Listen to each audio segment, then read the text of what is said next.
Ok? Sim. Áudio certo, luz certo, 3, 2, 1, foi!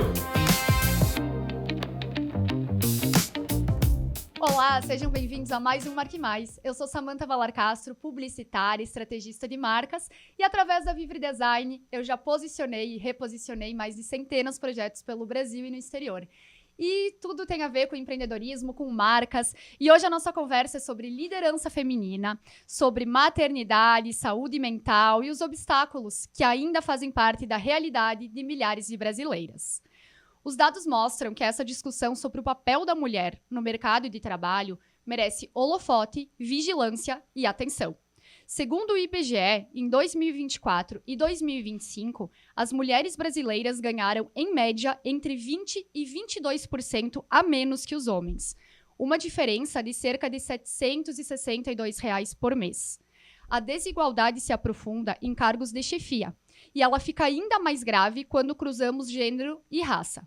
Ou seja, mulheres negras e pardas chegam a receber cerca da metade do rendimento de um homem branco. No panorama global, o Global Gender Gap Report 2025 do Fórum Econômico Mundial estima que o mundo ainda precisará de 135 anos na dimensão de participação econômica e salarial só para fechar essa lacuna. O topo da pirâmide corporativa segue muito desigual também. Apenas 17,4% das empresas brasileiras têm mulheres como CEO. E o Brasil tem, em média, apenas 1,4 mulher no conselho, ficando entre as últimas posições no ranking de representatividade entre mercados emergentes. Em contrapartida, o empreendedorismo feminino bateu recorde. São 10,4 milhões de mulheres donas de negócios no Brasil, em 2025.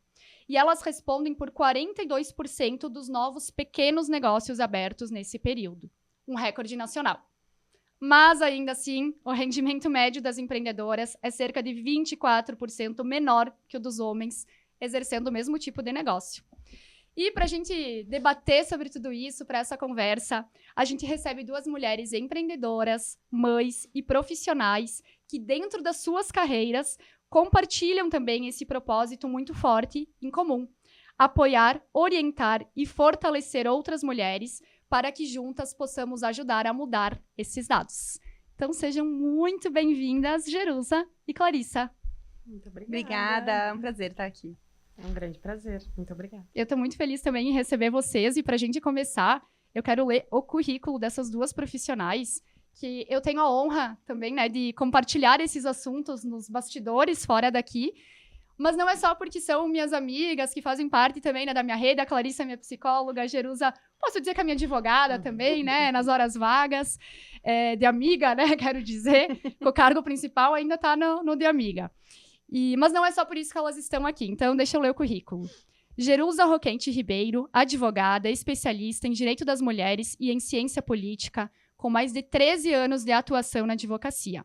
Líder do Comitê de Combate à Violência contra a Mulher, do Grupo Mulheres do Brasil, Núcleo Caxias do Sul, e conselheira do CONDIM, Conselho Municipal dos Direitos da Mulher de Caxias do Sul, com atuação voltada à defesa dos direitos das mulheres e das famílias. Também mãe do Fernando e casada com o Vinícius. E Clarissa Pascoaloto, psicóloga, formada há mais de 12 anos, com atuação clínica no atendimento de adultos e casais, tanto com a psicoterapia e também com a terapia sexual. Pós-graduada em metodologia do trabalho com famílias, em gestão empresarial e especialista em sexologia clínica, formação em educação sexual, emocional e prevenção ao abuso, além de estudos em neurociência aplicada à prática clínica. É fundadora da Afetar, Saúde e Educação Integral e cofundadora do Clube Vênus, também mãe da Lívia e da Liz e esposa do Luciano. É um currículo, né, gurias? Estamos aqui, né? Então, para a gente começar, eu fiz ali uma introdução, né, sobre essa diferença salarial. Falei bastante de dados, bastante em números, porque eu acho que é importante a gente trazer isso, trazer essa mesma consciência para quem for assistir a gente. E falando sobre isso, assim, Geru, queria começar com uma pergunta, assim, do ponto de vista jurídico. Existe alguma legislação em relação a coibir, enfim, essa diferença salarial? Sim. O Brasil possui uma legislação bem importante com relação à proteção dos direitos trabalhistas e das mulheres, né? Então, a própria Constituição Federal, ela proíbe a discriminação. Nós temos a CLT também, que fala da importância da obrigatoriedade de ter salários iguais nas mesmas funções. E nós tivemos também uma lei recente da igualdade salarial, né? Que é de 2023, que também criou mecanismos para as empresas poderem produzir relatórios e manter esses salários iguais nas mesmas funções. Então, não é falta de lei. Na verdade, a gente tem uma legislação que garante isso, que coíbe a discriminação, e a gente percebe que isso não é suficiente para combater a desigualdade. A desigualdade entre homens e mulheres no mercado de trabalho, ela é sutil muitas vezes, e ela vem de forma indireta. Vem de forma indireta, às vezes, na própria contratação, quando numa entrevista de emprego se pergunta para as mulheres se elas têm filhos, como se isso fosse ser prejudicial para aquela empresa. Algo que não é perguntado aos homens, E isso não é né? perguntado aos homens, né? Eu desafio alguém a me dizer um homem que foi perguntado sobre isso numa entrevista de trabalho. E também na própria sobrecarga materna, né? Então, a maternidade acaba que retira as mulheres do mercado de trabalho, muitas vezes, ou mesmo interrompe a progressão da mulher na carreira. E a sobrecarga que ela tem na jornada tripla de trabalho também impede as mulheres, muitas vezes, de progredirem. Então, isso causa uma desigualdade e faz com que esses dados que tu nos trouxe, né, aconteçam, né, de as mulheres termos menos mulheres nos cargos de chefia, CEOs serem menos mulheres, né? Tudo isso vem por conta dessa desigualdade que, às vezes, a gente não vê numa falta de legislação. A gente vê numa cultura que coloca a mulher de lado, muitas vezes, na hora de progredir na carreira. É como se na teoria existissem as leis, mas na prática a coisa não funciona bem assim, né?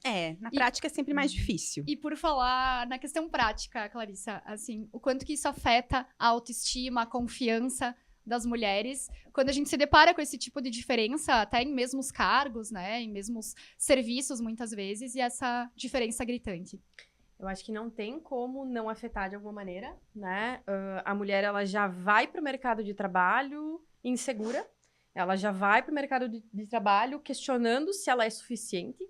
Então, para tudo, não só no mercado de trabalho, como, né, aqui esse é o tema específico, mas em tudo a mulher já vai pensando se, calma aí, tá tudo alinhado, né? As coisas estão prontas. Então, é como se a gente vivesse num estado constante de alerta, tentando dar conta de demandas que geralmente são até externas, mas que se tornam internas. Então, isso acaba gerando sofrimento, acaba virando um sofrimento, né? Se torna algo internalizado. Então, ela está sempre buscando alcançar a expectativa do mercado de trabalho, do grupo de amigas, assim, aquela empresa, né? Jerusa, vocês comentaram sobre a questão da maternidade. É isso, né? Como mães, a gente sabe, de fato, quando a gente olha para os estudos, a gente enxerga muito isso, né? A idade de ascensão profissional do homem e da mulher é completamente diferente, né? Tanto que as mulheres estão tendo filhos mais tarde do que era antigamente. A prioridade era ser mãe. Hoje, a prioridade é construir uma carreira e, a partir disso, vou analisar se eu desejo ou não ser mãe. Então, são questões, assim, tudo tem que estar muito calculado. O homem, geralmente, não precisa de todo esse cálculo, né? Ele simplesmente decide em algum momento, ou aconteceu, a vida dele vai seguir, não vai precisar parar a carreira. Então, são níveis de sofrimentos diferentes e não tem como isso não afetar a mulher. Então, a gente vê mulheres com burnout, a gente tá falando muito do burnout materno, né? Que além do burnout no ambiente de trabalho, isso vem acontecendo muito no ambiente materno ali, familiar, porque as demandas estão cada vez maiores e a gente tá se pressionando cada vez mais a ter altas performances. Então, isso acaba gerando um sofrimento, assim, eu costumo dizer que é um looping infinito, né? A culpa, a própria síndrome da impostora, Completamente. que eu acho que toda mulher já teve, ou, Sim. né, tá passando por alguma coisa nesse sentido, e que a gente não vê tanto também nesse universo masculino, né, acontecer essas coisas. E até uma coisa que me chamou a atenção, assim, estudando para esse episódio, né, pesquisando esses dados, e que eu fiz questão de trazer, é sobre esse relatório do Fórum Econômico Mundial, que ele fala que o mundo vai levar 135 anos para fechar essa lacuna. E aí, em contrapartida a isso, a gente tem também uma onda muito grande, agora entrando numa parte mais... não sei se eu vou dizer polêmica, porque eu acho que nem é mais polêmica, já é manjada até. Que é dessa onda Red Pill que começou, né? Toda essa machosfera, enfim. Até se vocês quiserem explicar, né, pra nossa audiência o que é Red Pill, o que é essa machosfera que a gente tava até conversando agora, né, antes do episódio começar. E eu acho muito bizarro, porque existe esse medo, né, dos homens, desses Red Pills, que, sei lá, as mulheres vão ter mais... Que tem... Até eu peguei aqui que o termo, né, ele veio do Matrix, né? Sim. E aí eu acho muito engraçado, assim, muito bizarro que, ao mesmo tempo que a gente tem essa lacuna de 135 anos pra chegar numa certa igualdade, ainda existe uma onda dessa machosfera propagando isso de que talvez as mulheres vão ter muito mais direitos que os homens e que eles vão ser esmagados, basicamente, né? Sim. Sim.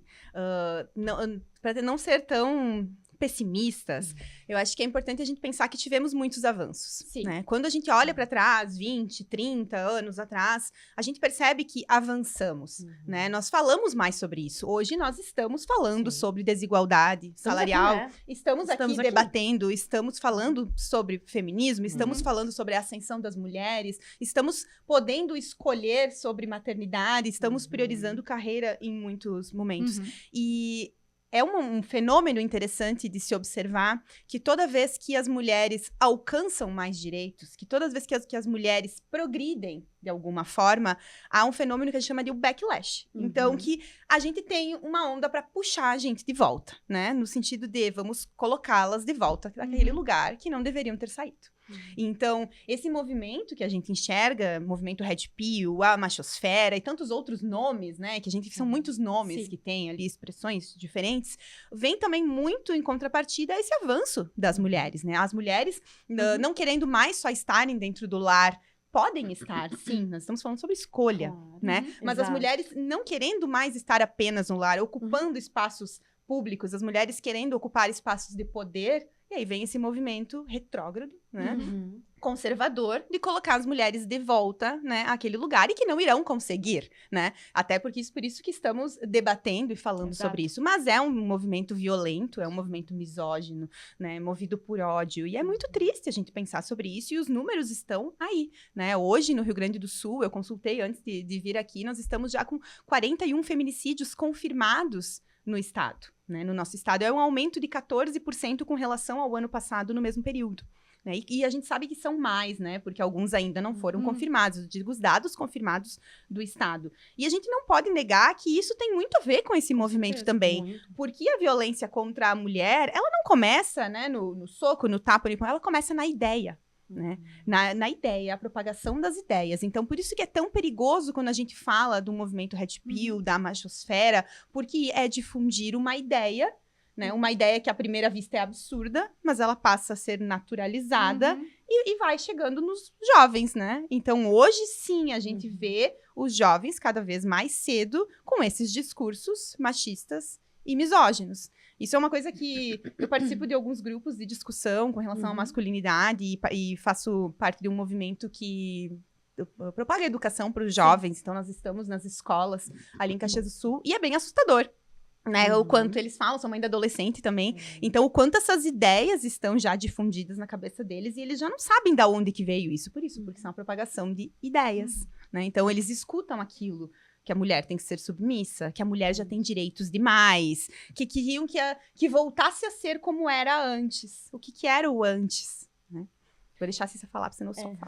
Não, eu acho que... Tá maravilhoso escutar, inclusive. Tá mesmo. Isso. Mas eu acho que quando a gente fala sobre a machosfera e esse... literalmente uma atmosfera diferente, né? Que é construída baseada no poder, né? Então, assim, a gente vê os homens... Então, eles vendem a ideia de poder. Muito dinheiro, carros importados. Assim, aquele mundo muito maravilhoso... que facilmente é assim, que a gente vê que é uma grande enganação, na maior parte das vezes, né? Então, o que se acredita? Que, na minha percepção, eu vou falar de uma forma bem simples, assim. É um bando de macho inseguro que tá com medo de ser atropelado, como eles dizem, que se sentem atropelados pelas mulheres e que decidem, então, se manifestar de alguma maneira, tirando da gente o direito de escolha. De liberdade pela Excelente. escolha.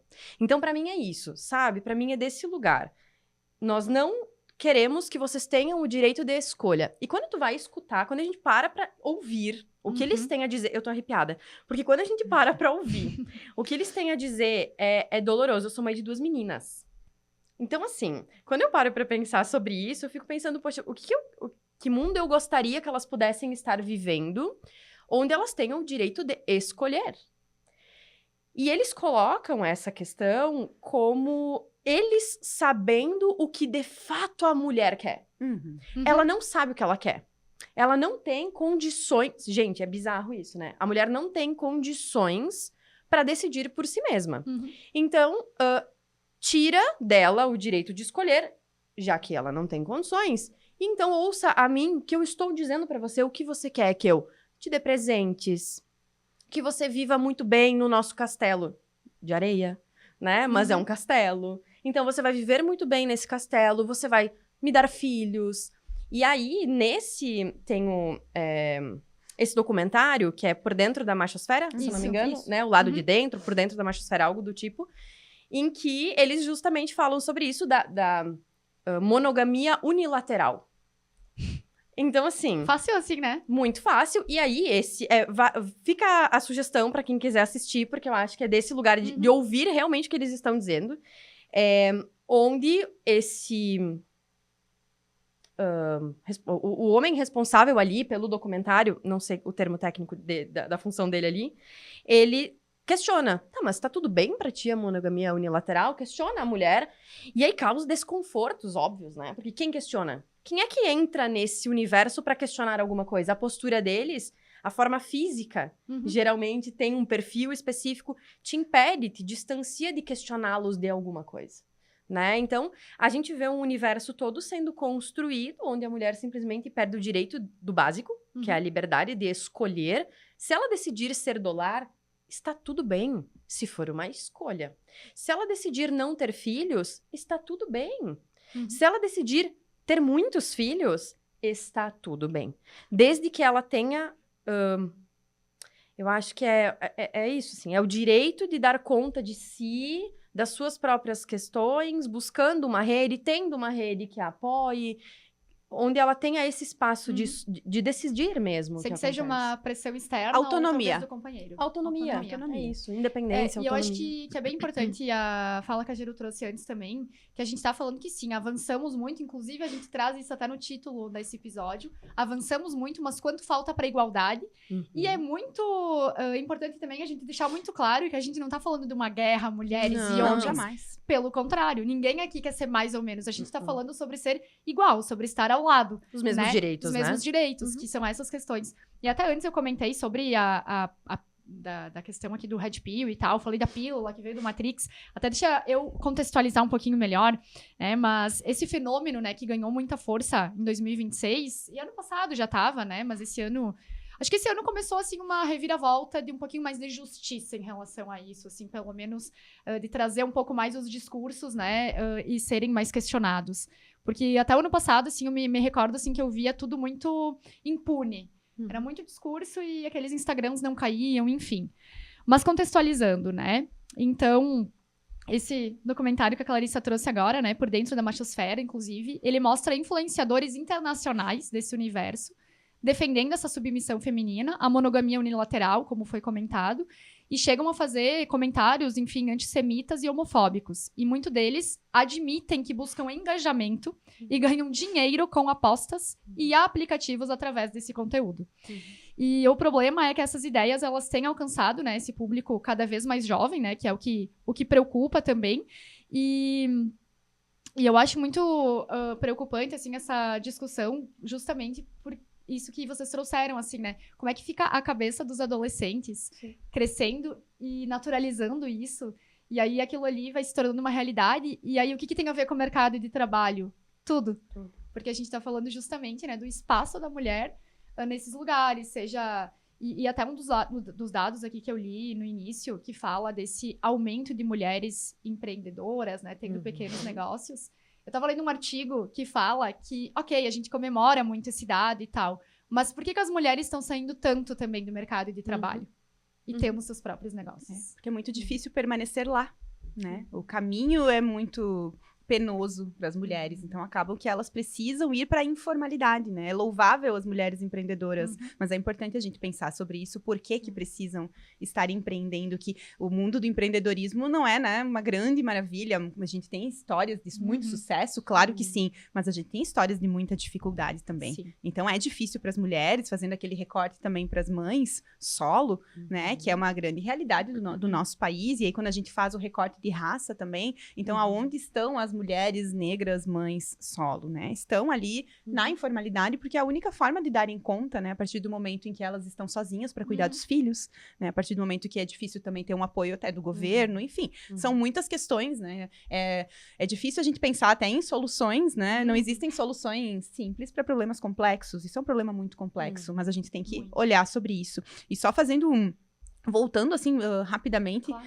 a questão dos jovens com contato com essa cultura, Red Pill, com esse movimento, é que eles vendem uma solução muito fácil de vida, né? Então, é uma solução que diz que não precisam nem trabalhar, porque é fácil produzir conteúdo na internet e ficar milionário, porque eles vendem que eles são muito milionários com aqueles carros, as mansões, o luxo, né? Então, é fácil tu viver de apostas, né? Viver ali do tigrinho e tantas outras, né? Então, é fácil também, tu não precisa estudar. Então, eles vendem também isso de tirar os jovens da escola. Então, a escola já não faz mais sentido, porque pra que vai estudar? Inclusive, eu ouvi uma fala de um desses falando que ele tirou a namorada da faculdade. Sim. Porque a faculdade não é um ambiente para mulheres. Sim. Né? Assim, uma fala extremamente grave, gravíssima. Né? E esses jovens acabam que eles não se permitem a se frustrar, né? Então, porque acaba que a frustração deles, que é tão comum na vida de todo mundo, né? Não só dos jovens, mas dos adultos, acaba tendo culpa em alguém, que é na mulher, né? Então, a culpa da frustração deles, talvez por não conseguirem ter um relacionamento, não é que talvez eles precisam olhar um pouco pra eles mesmos, entenderem qual é o problema, né? Se tem alguma questão. Não, a culpa é da mulher. Então, se a mulher não o quis, é porque ela é alguma coisa. E aí passa pela desvalorização da mulher. Então, a mulher, por esse movimento Red Pill, ela perde valor quando ela é mãe, ela perde valor quando ela tem mais de 30 anos, ela perde valor em N situações, quando ela está numa faculdade, né? Então, isso que é muito nocivo. Às Quando vezes ela a gente líder de alguma coisa. então a gente não fala, temos que criminalizar e tal. Talvez a gente não seja só sobre leis que estamos falando, né, sobre isso, mas, como eu disse, estamos falando sobre as ideias e sobre o quanto isso que é difundido é nocivo. E é muito nocivo na formação das pessoas. Acho que quando a gente fala sobre o movimento, quando a gente fala sobre o movimento e a gente vai se dar conta de que dentro desta cultura Red Pill, né, deste movimento Red Pill, a gente tem homens falando que os homens que apoiam as mulheres são fracassados, Mas essa. né? Porque aí tem esse lugar, tem o discurso que eles têm sobre as mulheres e o discurso que eles têm sobre os homens que não têm este poder. E aí, onde é que eles caem, né? No lugar de, mas você consegue dar o presente que você quer para sua mulher? Você só não consegue porque você não é o líder desta casa. Porque você não tem o poder na sua mão. E aí entra na questão da energia masculina e energia feminina. Que é outro assunto que eu acho que vale a gente entrar também, até pra desmistificar, assim, porque a gente enxerga muito na internet que se tu for líder empresária, se tu for chefe, tu perde a tua energia feminina. Ou tu vai assustar um homem. Um discurso muito feito pra mulheres solteiras até, né? E desculpa te interromper, Não, Samantha, vai à mas vontade. é do lugar de energia masculina igual a liderança. Né? A gente começa, é disso que a gente tá falando. Então, assim, se você lidera, se você está à frente de um negócio, se você se posiciona, se você é questionadora, você tem uma energia muito masculina e está desequilibrado. A energia feminina é qual? Aquela que vai te deixar caladinha. É o cuidado. Recolhida, ao cuidado do outro. Isso. Não de si mesma, né? Assim, Isso. a não ser que o teu cuidado seja voltado a agradar o outro também. Isso daí é um cuidado estético, né? Isso, Autocuidado. estético, para agradar o outro. Então, tudo isso, a gente volta lá pro início de tudo, que é poder, né? O poder, o meu valor diante desse cenário. E essa questão das energias, assim, eu acho que é muito delicado a gente falar sobre isso quando a gente pega um tema tão complexo e coloca dentro de um copinho. Sim. E determina, bom, então eu preciso ter energia feminina, eu preciso ter energia masculina, ou não, a energia masculina não me pertence porque eu sou uma mulher, eu sou mãe. Tá, peraí. Mas eu também vou proteger as minhas crias. Eu também vou prover na minha casa. Eu também vou viver a vida, fazer escolhas. Escolher o que eu não quero viver. Porque eu quero ter o direito de escolher o que eu não quero pra mim. Uhum. Então, se isso é ter energia masculina... Sim, vocês percebem que Tem esse aqui três machão. Mas percebem que esse discurso não é falado para os homens, no sentido, sua energia está muito feminina, né? Agora, Exatamente. para a gente, sim, porque querem, né, sempre naquela tentativa de nos colocar de volta para o lar, porque o que é a energia feminina é nós estarmos dentro, Isso, né? e E o os homens do lado de fora. Isso. E o homem que não está completamente do lado de fora, aí sim ele entra com esse homem com energia feminina, que está... Imagina um homem cuidando dos filhos, trocando uma fralda? Gente, que absurdo. Assim, temos a mulher para isso. Eu preciso estar lá fora ganhando dinheiro.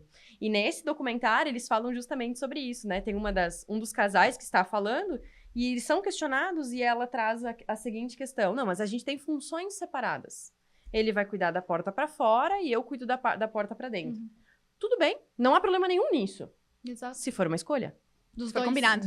Dos dois, Escolha né? dos dois. E não simplesmente uma consequência aí de um grande movimento misógino. Eu acho que a grande preconceituoso. questão é que não tem o porquê tu querer mandar no corpo da outra pessoa ou nas escolhas de um outro casal Não ou faz julgar isso, né? Como tu falou, não cabe dentro de uma caixinha. Não. Eu acho que o grande problema tá ali, né? Ah, eu e o meu marido decidimos que é isso, que é dessa forma que vamos viver. Ok. Mas aí também eu trago eu assisti um vídeo esses tempos, acho que era da Gabriela Priori até, e eu li também um artigo que era em relação a isso, sobre tá tudo bem se tu decidir, né? Ah, é o marido quem vai prover, enfim, vai trabalhar e tudo mais, a gente decidiu que eu vou ficar em casa e tá tudo certo, mas tenha um dinheiro na tua conta. Sempre. E aí falava muito sobre isso, dessa questão que o dinheiro é a moeda de troca do mundo, e que o fato de tu ter dinheiro é sim liberdade. Então, o que prende as mulheres, né, em relacionamentos muitas vezes abusivos e muitas vezes que levam a feminicídios. Inclusive, tu trouxe o dado aqui do Rio Grande do Sul. Ontem eu assisti uma reportagem que falava que no Brasil tá tendo um feminicídio a cada 2 dias. Então, é um número muito alarmante. E o que muitas vezes prende essas mulheres em lugares assim é o fato de não ter um dinheiro, né? Não, mas a gente tem o dinheiro juntos, é todo homem quem né, faz e tudo mais. E até pouco tempo atrás, mulheres nem podiam ter bens nos seus nomes, né? É uma coisa que mudou não faz tanto tempo também, se for pegar ali a história e tal. E isso é tudo muito cultural, e aí a gente vê esses discursos que vão levando para esses lugares. Como tu falou antes, né, Gero, começa de uma forma muito sutil, não vem ali na faixa, né? Porque parece que não existe abusador, parece que não existe... né, esse lado, assim, do homem, mas aí quando a gente pega os dados, a conta não fecha, né, eu acho que é muito sobre isso, assim. Sim. Quando a gente fala também de dinheiro, não é só a mulher ter dinheiro, eu acho que é a mulher ter autonomia. Exato. E a mulher ter conhecimento. O que eu vejo no meu trabalho são mulheres que me procuram, né, que procuram um serviço jurídico apenas após a separação, e numa situação em que já não tem conhecimento nenhum sobre a vida financeira do casal e nem sobre a sua própria vida financeira.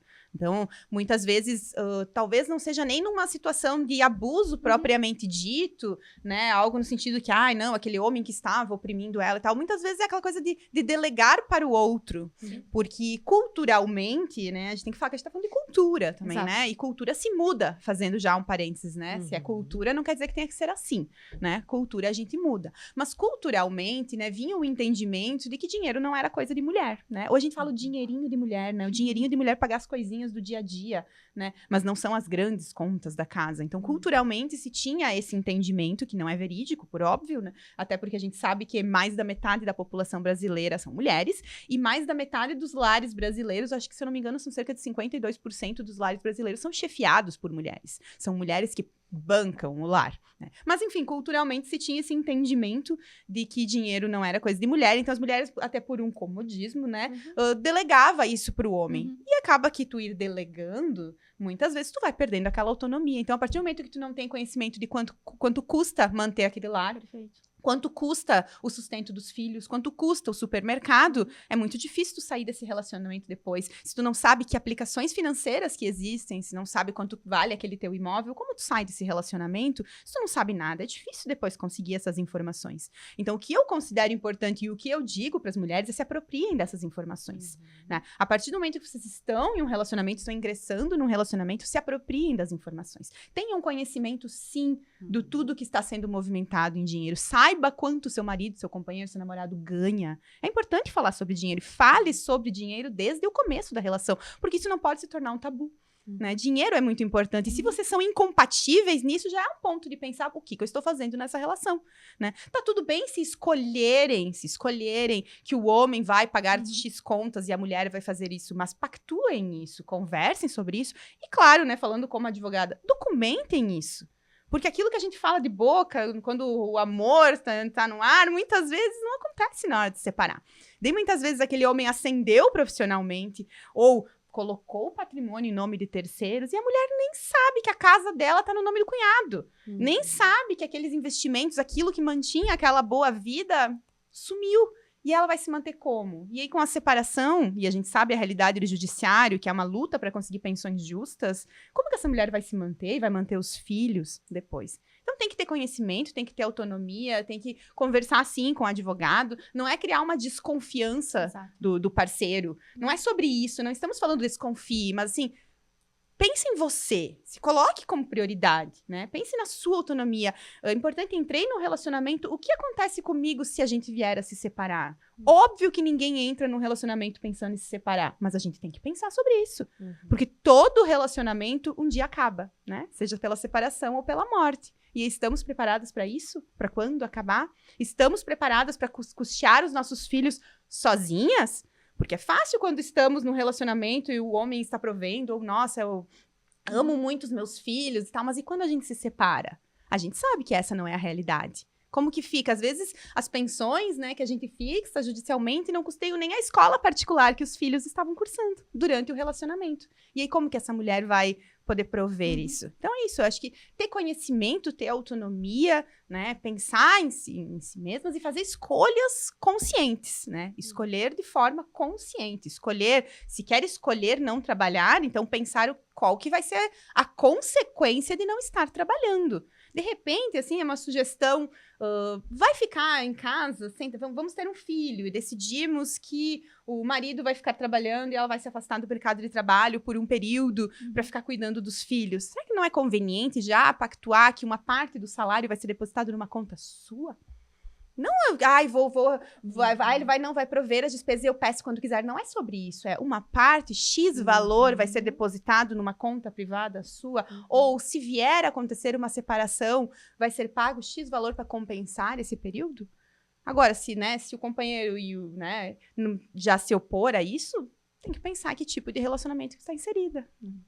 Eu acho que quando a gente fala sobre isso, a gente pode, talvez, resumidamente, né, a ideia da organização, né? A organização para casar, a organização para separar, quando possível, nem sempre tem tempo para isso, né? Porque em casos de violência, muitas vezes não se tem tempo para isso. Mas a organização, ela é a base para isso. E nos atendimentos, é uma das coisas que a gente já trocou sobre cliente, paciente em comum, que muitas vezes eu encaminho justamente para ter essa orientação. Eu não sei o que eu faria, eu não sei por onde começar, eu estou vivendo isso. Busca um profissional. Né? Busca essa orientação para conseguir se sentir segura para dar esse passo, né? E quando tu tem uma organização, tu vai ter direito à liberdade de escolher o que tu tá fazendo. Então, assim, eu tenho esse dinheiro guardado. Ok, é um dinheiro para mim, é um dinheiro para a família. Qual o padrão que a gente tem? Eu abandonei a minha profissão, eu tinha o conselho lá que eu pagava da minha profissão. Isso é bem comum. O marido simplesmente, não precisa estar pagando isso. Opa, peraí. E por que eu falo de organização? Porque geralmente esse padrão de relacionamento mais tóxico, mais abusivo, que leva para esse caminho, ele já está muito organizado para não dividir contigo. Ele já está pronto para não dividir. Então, ou ele não casou no papel, ou o casamento foi pensando de forma unilateral. Ele está completamente organizado.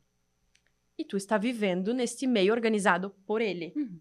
E muitas vezes não sobra espaço para tu te organizar, para a mulher se organizar nesse contexto. Então, eu acho que assim, dar espaço para se organizar emocionalmente, psiquicamente, financeiramente, no contexto familiar, buscar uma rede de apoio profissional, paga e não paga, né? Profissional e de vínculos familiares, porque nem sempre tu vai ter esse cuidado. Isso é fundamental. Vai construindo uma rede de proteção. Não só pensando, como tu falou, a gente não se prepara para... Ninguém casa pensando em separar, mas isso é super importante. E entender assim, poxa, e hoje? Se algo acontecer, a quem eu vou recorrer? É a minha psicóloga? É a minha advogada? É a minha amiga? É a minha mãe? É meu irmão? É quem? Quem é a minha rede de proteção numa situação de vulnerabilidade? Porque é isso, né? A mulher, nessa situação, ela fica completamente à mercê de um sistema construído nessa família, assim, nesse contexto. Eu chamo vocês duas.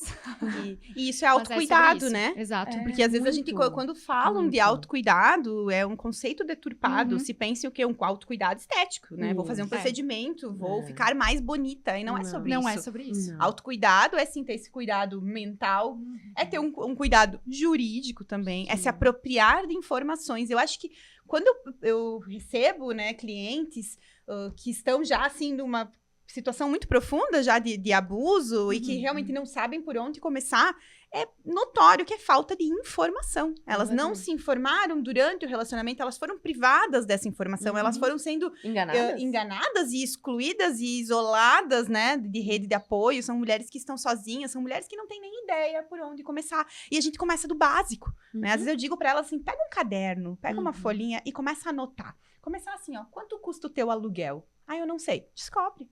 Tem como descobrir, né? Veja na imobiliária e tal. Quanto custa a tua luz? Muitas vezes elas não têm nem ideia. Quanto é? Descobre, vamos descobrir.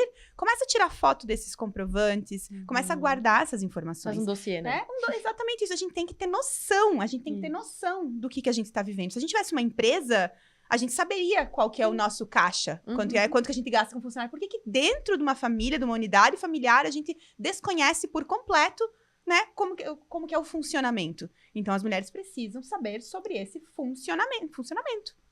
E muitas vezes a gente vê o discurso de tu não precisa ter contato com esses dados, eu quero te proteger.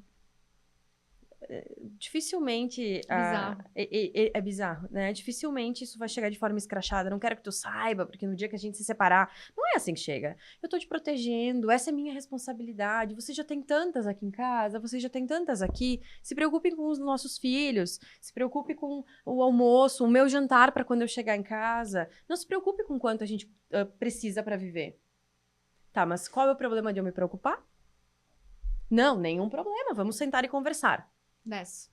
Show. Só segue. Segue o baile. Caso isso não aconteça, talvez seja, né, um grande sinal de tu recuar e começar a observar. Tá, mas peraí. O que eu não sei aqui? E não somente o que eu tenho acesso. O que eu não estou sabendo dessa vida que a gente leva, que talvez seja interessante eu tomar contato, né? Excelente. Eu acho que isso tem tudo a ver com o que a gente falou ali atrás, no início, sobre insegurança. Completamente. Porque o homem inseguro, talvez, ele vai ter medo de enxergar aqui uma psicóloga e uma advogada trazendo informações importantes para as mulheres. Então, eu acho que isso tem tudo a ver. Agora, já o homem inseguro, que tá tudo certo, que não tem nada a temer, vamos dizer assim, ele não vai se ofender contigo né, questionando sobre uma conta, ou tendo a tua própria fonte de renda. Fazendo terapia, tendo uma rede de apoio, né? Porque é benéfico isso. Exato. Pro homem, pro relacionamento. Completamente, uma relação muito mais saudável. Né? Pessoas que se tratam, que cuidam do seu emocional, conseguem ter uma relação muito mais saudável, muito mais tranquila. Sim, tu não vai ter medo de ter outra mulher aconselhando a tua, né? Pelo contrário, não é uma Se não tem nada questão de errado, porque eu vou privar ela de ter contato com o mundo externo. Exato. E como vocês falaram, assim, eu achei bem importante, assim, fiquei aqui aprendendo com vocês, né? Eu adoro ouvir vocês falando. E vocês estavam comentando sobre isso, assim, de... por que queria se ofender de talvez tu falar... Que nem a Gero falou antes, assim, né? Ninguém se junta pensando em se separar. Ninguém se casa pensando em se separar. Mas a pessoa não vai se ofender se tu questionar isso, né? Ela não vai se ofender se tu fizer um questionamento em relação a isso, se ela não estiver pensando em se separar, se ela estiver pensando em ficar contigo e tudo mais, né? Ela vai se proteger se ela estiver insegura, se tiver alguma coisa pra maquiar ali, enfim. E aí a gente vai de encontro com esses discursos, né, da machosfera, do Red Pill e tudo mais. E eu queria que vocês trouxessem, assim, qual que é a diferença entre liberdade de expressão e discurso de ódio. Então, liberdade de expressão é um direito fundamental, né? Então, nós temos esse direito de nos expressarmos livremente e, às vezes, a nossa expressão, o que a gente fala, pode ser, sim, desconfortável para algumas pessoas, pode ser, sim, meio sem noção. Isso não quer dizer que constitua um crime, né? Então, por isso mesmo que a lei protege, né, os discursos, protege o que estamos falando. Talvez hoje o que nós estamos falando aqui seja desconfortável para algumas pessoas que estejam ouvindo, mas isso não nos retira o direito de falarmos sobre. Um discurso de ódio é diferente porque ele ataca um grupo, né? Ele ataca a dignidade de alguém. Então, é muito diferente quando a gente só está dando a nossa opinião e quando nós estamos propagando um discurso de ódio, né? O que é odiar, né? É quando a gente estimula que algo seja feito contra aquela pessoa, quando a gente propaga discursos, por exemplo, racistas, né? Misóginos, homofóbicos. Nós estamos falando contra um grupo, nós estamos incitando, né? Atacando, incitando. Isso não é permitido, isso não é liberdade de expressão. A gente não pode confundir, né? Você estar praticando um crime, né? Ofendendo a honra, a dignidade de alguém, a vida de alguém, colocando a vida de alguém em risco como uma opinião, né? A gente não opina colocando a vida de alguém em risco. E alguns discursos têm o poder de colocar a vida de alguém em risco. A partir do momento em que a gente discrimina, por exemplo, um grupo. Eu acho muito interessante quando a gente fala, voltando um pouquinho, quando a gente fala sobre misoginia, né, que é o ódio contra as mulheres, e às vezes as pessoas têm dificuldade em compreender sobre esse conceito, eu gosto de fazer um paralelo com o racismo, né? Porque o discurso racista a gente reconhece. Né? Uma vez não se reconhecia, era legitimado, era naturalizado, né? Hoje a gente escuta, e ainda se escuta, obviamente, né? Hoje a gente escuta um discurso racista e na hora a gente pensa, opa, né? Não é bem assim, a gente vê, né, nos jogos de futebol, por exemplo, né, quando tem um gesto racista, a gente percebe na hora que aquilo é um discurso racista, que aquilo é um ódio, e a gente quer que se penalize aquilo, porque não é mais aceito. Porque a partir do momento em que a gente está ofendendo a dignidade daquele grupo de pessoas, a gente sabe que a gente está incitando que essas pessoas morram, que alguém faça algo contra elas. Eu não tô dando a minha opinião. Eu não posso opinar sobre algo que coloca a tua vida em risco. E isso é a misoginia também. Então, a gente odiar as mulheres, isso é diferente. Se eu disser, tá ali TPM, pode ser um discurso idiota? É, com certeza.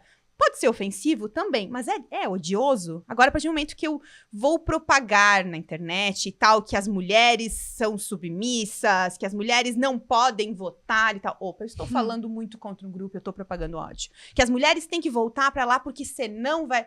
Isso é um discurso odioso. Então, a gente está incitando ódio. Que as mulheres merecem apanhar, né? Então, a gente está falando de ódio. Então, a diferença... É inacreditável saber que tem pessoas falando isso. A diferença... seria isso, né? A diferença seria isso. Aquilo que a gente incita, que a gente coloca um grupo em risco, a gente tá falando de ódio. E aí a gente não pode, né, disfarçar isso com uma opinião, nem com uma brincadeira, com uma piada. Quando a gente fala, isso acontece muito na internet também, né? Você se solta uma coisa absurda. Daí quando a reação é, né, uma reação que foi ruim, mas eu só estava brincando, era só uma piada. Quem está rindo? Exato. Quem que está rindo? Nós não estamos rindo, né? Nós estamos morrendo por conta desses discursos. Nós estamos morrendo, né? As pessoas trans estão morrendo, né? Os negros estão morrendo. Então, isso a gente não é mais uma opinião sobre isso. É isso, Jerusa deu uma aula, não vou nem Exatamente. me manifestar sobre isso. Não, é muito grave, assim, a gente vê discursos como mulheres não deveriam votar, né? Teve até agora um comentarista, eu nem vou mencionar o nome dessas pessoas, porque a gente não acaba vale. dando Melhor não dar palco. holofote e dar palco. Mas teve um comentarista homem também que falou que mulheres, em especial mulheres solteiras, não sabem votar. Assim, então, mulheres solteiras, quer dizer, precisa ter um homem ao lado para ter discernimento sobre alguma coisa. Sabe? E aí isso vai pro mercado de trabalho em todos os âmbitos, né? Isso se torna preconceito, isso se torna, enfim, né? Todos esses dados que eu li aqui na abertura. A gente tem muita conversa ainda, mas eu tenho um recado pra vocês, então a gente já retorna após o intervalo. Toda a história começa com uma página em branco. E com a gente foi igual. Página por página, degrau por degrau, a pauta branca cresceu, evoluiu e se transformou. Pauta branca, agora, é pauta. Profissionalismo, responsabilidade, sustentabilidade, energia, juventude e inovação. Antes, 3 linhas. Agora, 3 degraus. E a educação, aonde merece estar? No topo de tudo.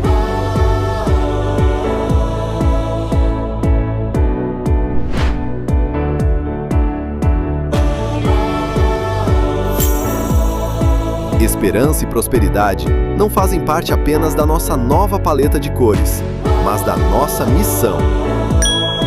Somos a pauta.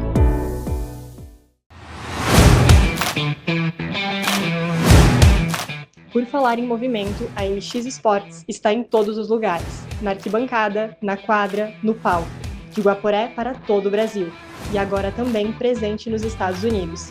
É uma honra ter essa marca fazendo parte do Marque Mais.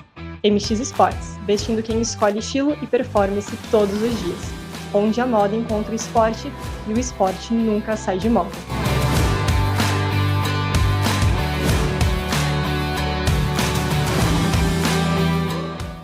Quem não gosta de ser bem cuidada? Aqui na Clínica Vivian, cuidamos de cada detalhe para que você tenha uma experiência incrível, oferecendo toda a atenção e carinho que você merece. E esse cuidado vai além do cafezinho. Realizamos aqui uma dermatologia que, além do conforto, te entrega ótimos resultados, tanto na parte estética, quanto no cuidado com a pele e o couro cabeludo. Procura uma dermatologista para cuidar de você? Aqui é o seu lugar. Te esperamos!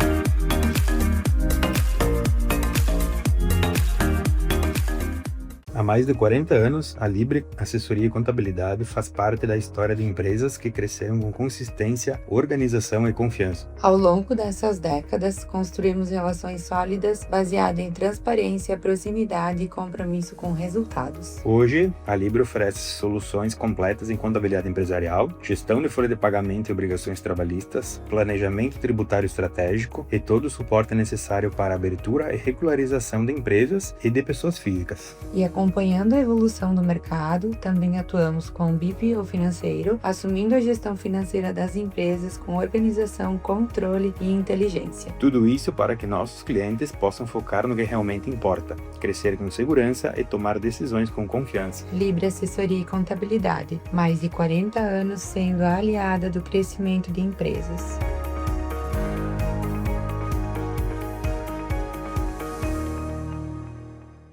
Em um dia a dia cada vez mais corrido, ter um lugar de confiança que resolve tudo faz toda a diferença. A Strike tem esse propósito, ser prática, rápida e presente na rotina das pessoas. Aqui você conta com uma gráfica expressa, ágil e eficiente, com soluções para as mais diversas necessidades: impressão, encadernação, plastificação, revelação de fotos, produção de materiais personalizados, cartão de visita, artes, folders, carimbos, tudo com qualidade, rapidez e atenção aos mínimos detalhes. E para quem busca mais do que resolver tarefas, nosso ambiente foi pensado para proporcionar uma pausa de qualidade, com os melhores lanches da cidade, preparados diariamente, sempre quentinhos e prontos para acompanhar o seu momento. E, para completar a experiência, também oferecemos estrutura para entretenimento, jogos, computadores atualizados e um ambiente preparado para a galera. A Strike é um espaço que conecta serviços, convivências e experiências no seu dia a dia, um lugar completo para você.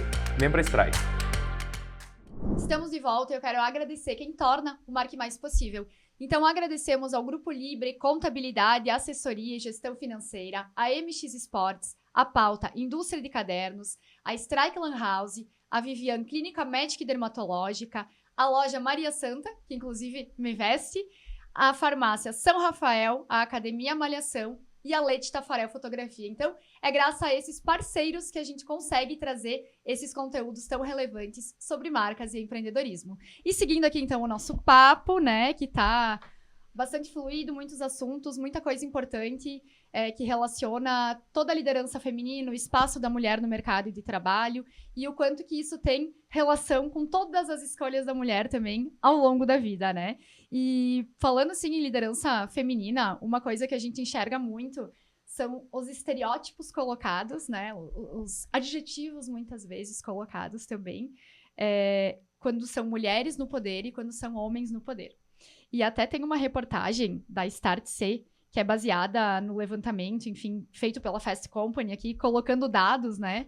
Até para quem quiser pesquisar, saber mais sobre o assunto. E eles mapearam críticas recorrentes que lideranças femininas recebem e que raramente recaem sobre homens, né? Em posições equivalentes. Então é aquela coisa, se a mulher é firme, ela é mandona, né? Se ela fala pouco, ela é insegura, se a empática é fraca, se a assertiva é difícil. E a gente sabe que quando é com o homem, já é uma coisa assim, não, é autoridade, né? O homem tá numa situação de poder, é merecimento. E até eu vi um artigo que falava que quando as palavras mais relacionadas a lideranças femininas era superação e empoderamento. E aí a gente vê uma diferença, né? Que daí pro homem é merecimento, pra mulher é superação, porque é uma luta. Vocês, assim, na prática de vocês, nas carreiras de vocês, são coisas que vocês enxergam com frequência? Esse tipo de julgamento, vamos dizer assim? Ah, muito! Sim, né? Eu sou advogada, então é um ambiente, um meio bastante machista também, e por muito tempo se entendia que um bom advogado, né, o homem branco, de terno, no seu escritório com aquela madeira, assim, né, um mogno. E então as mulheres acabam que são as secretárias, as estagiárias, né, são relegadas a posições mais inferiores no trabalho. E na prática profissional, né, toda vez que uma advogada, no caso que eu, assim, se a gente é mais firme, que às vezes precisamos ser mais firmes, se nós temos uma opinião, se a gente se posiciona, se a gente, né, às vezes precisa defender um cliente assim com mais afinco, somos muito difíceis. Muito difíceis. Eu já tive situação de o advogado da outra parte até tentar falar no sentido de que eu era uma guriazinha, né? Coisas assim. Então, é sempre difícil o julgamento e a gente sempre sabe que não estão nos julgando pelo nosso trabalho, pela nossa competência, né? Não pensam na guriazinha com quantas pós-graduações, qual que é a minha experiência profissional, quantos anos de carreira, né? Então, sempre se relegar a essa parte de, nossa, é muito jovem. Será, né? Que é muito jovem também. Mas isso, somos vistas, nós mulheres, muitas vezes com esse preconceito que é um estereótipo por sermos mulheres. Então, não nos basta apenas sermos boas e qualificadas. Termos que ser boas e empáticas.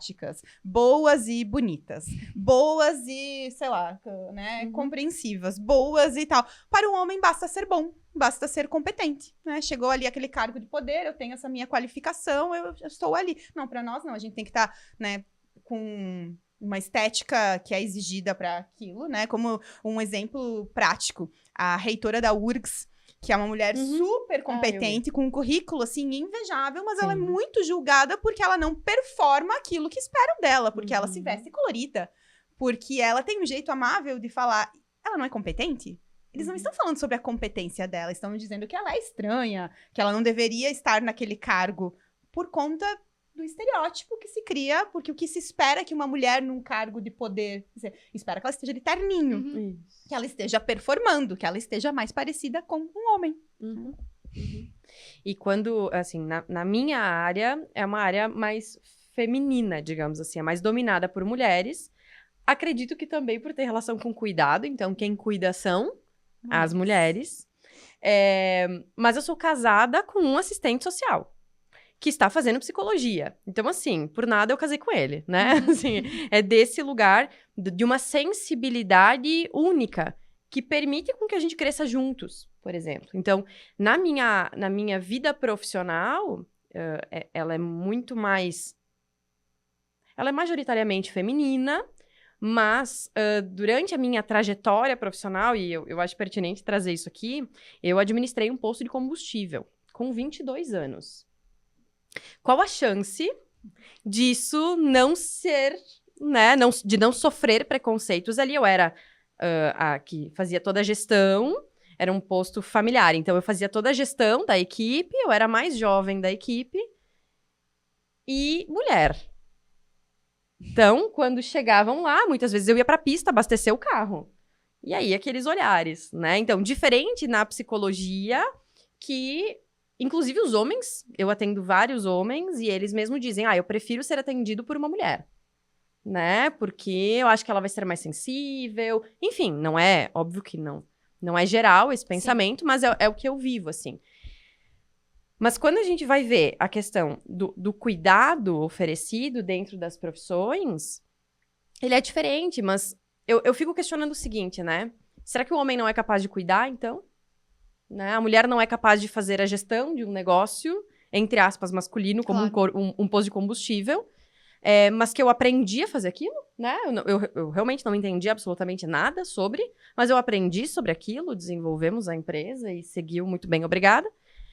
Em contrapartida, uma profissão muito mais predominantemente feminina, mas que quando os homens entram, eles se destacam muito também.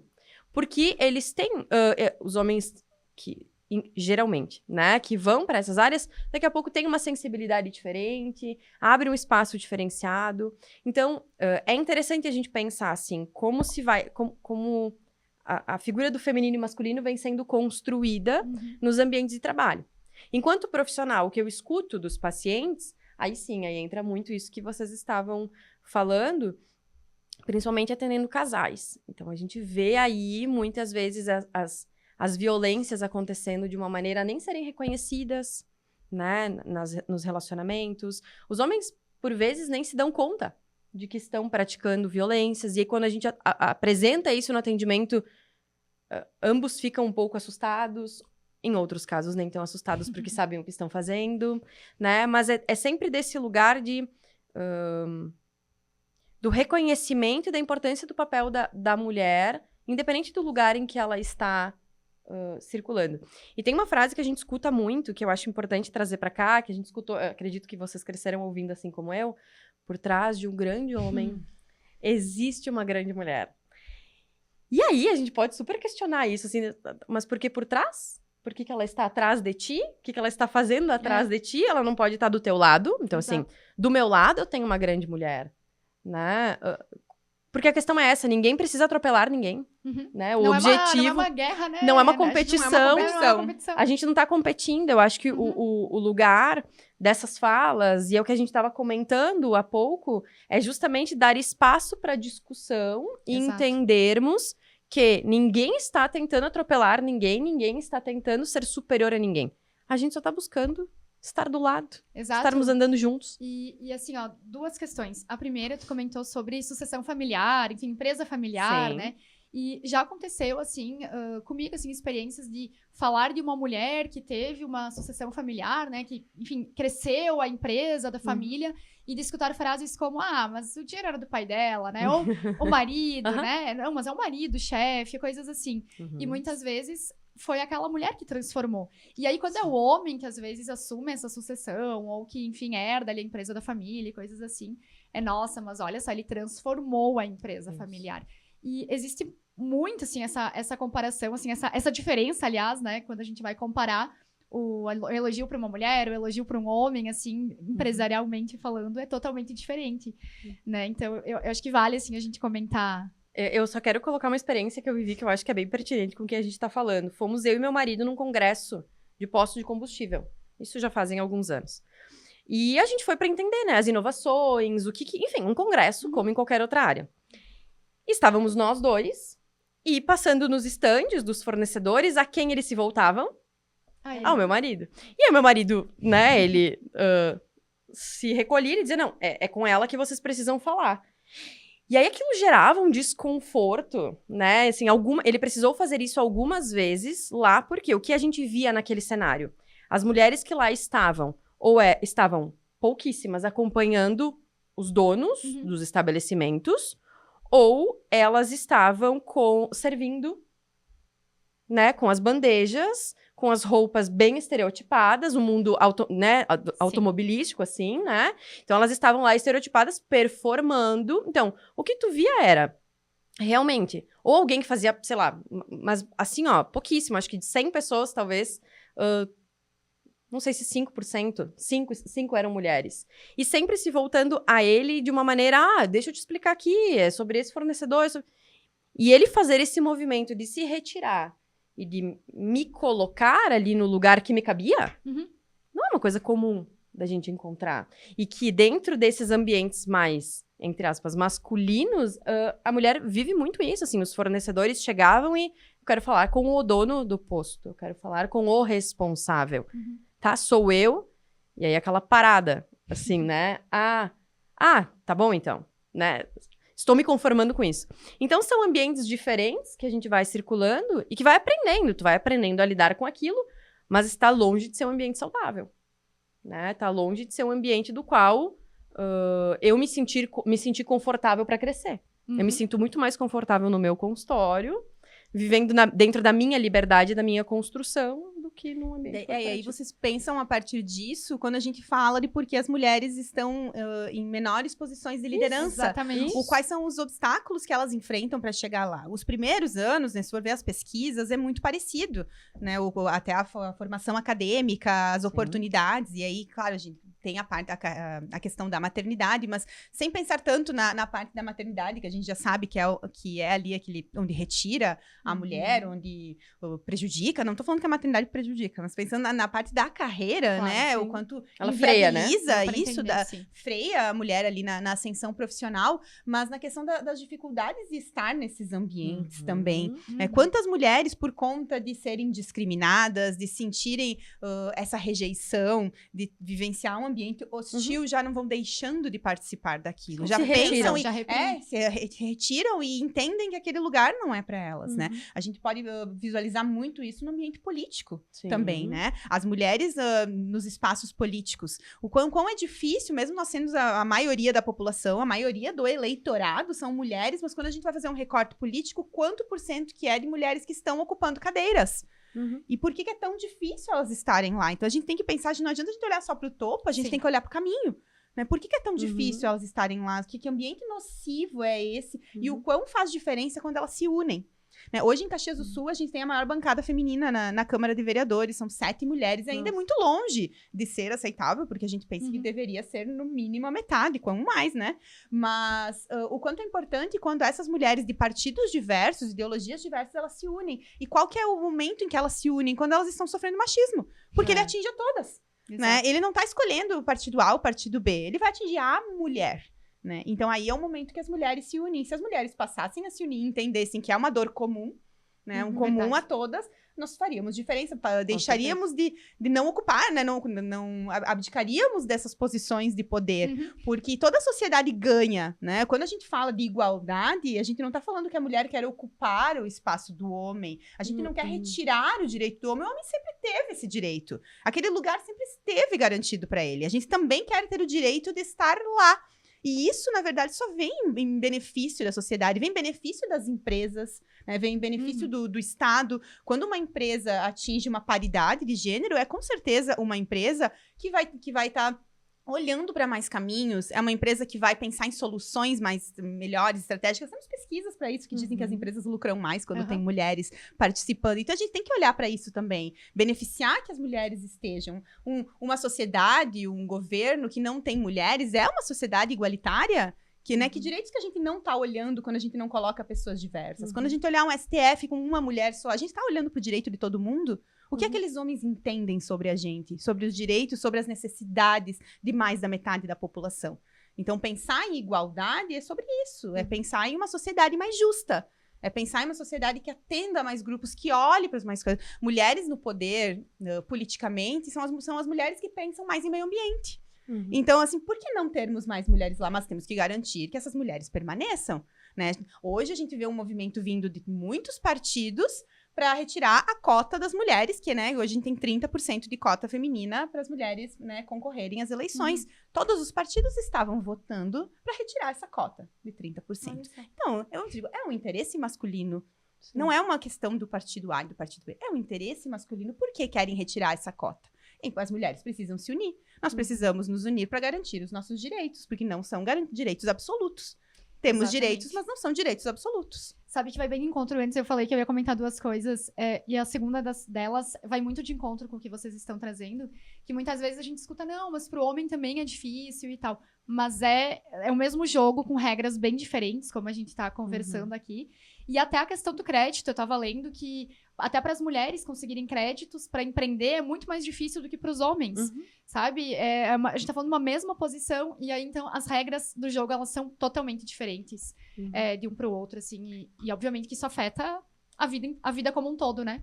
E eu acho que a gente pode trazer um exemplo no mundo corporativo, incluindo maternidade e o lugar da mulher ali, que vamos pensar no seguinte cenário. Temos um cargo aberto, né? Temos aí, concorrendo a esse cargo, um homem e uma mulher, ambos capacitados, ambos com ótimos currículos.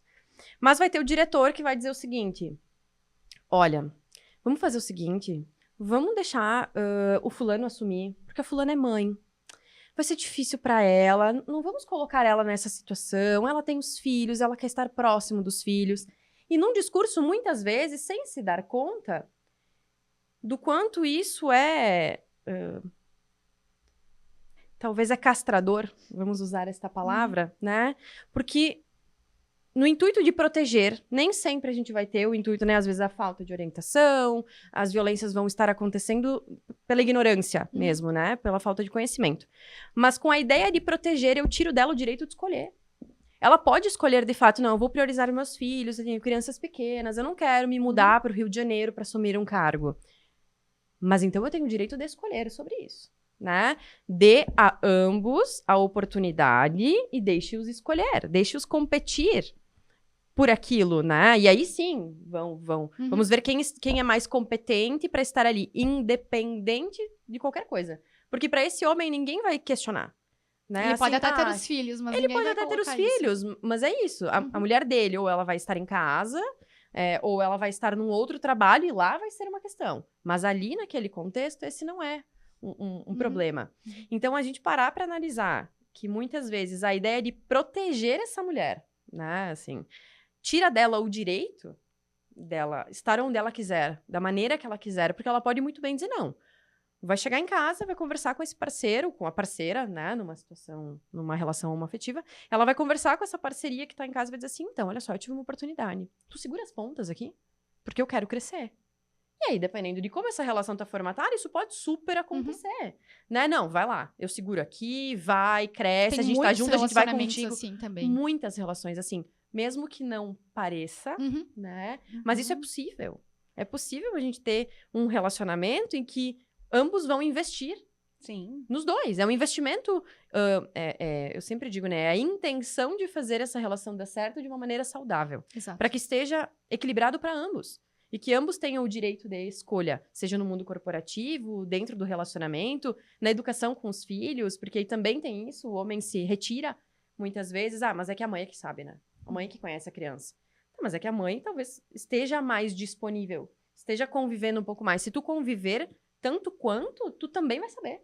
Tu também vai ter a habilidade de trocar fralda, de saber o que a criança tá falando, né? Naquela fasezinha que a gente não entende muito bem, de conhecer as habilidades daquela criança. Se tu participar, tu tem o mesmo poder, digamos assim, de educação e de cuidado ali no contexto familiar. E até começa com as nossas pequenas mudanças, assim, são hábitos meio... Não sei se é hábito, mas é costume, assim, um negócio meio enraizado. Até quando tu enxerga ali uma criança correndo ou numa situação de perigo. Mas cadê a mãe dessa criança? Sim. E eu corrijo, às vezes, as pessoas que estão comigo, eu digo, cadê os pais, né? Porque existe um pai também pra essa criança estar aqui. E a gente tem que se policiar. Né? Exatamente. É importante se policiar. A gente fala sem perceber de tão enraizado Não que existe um xingamento, filho da mãe? É. Não existe o xingamento filho do pai. É verdade. Nossa, não eu vou começar a usar isso.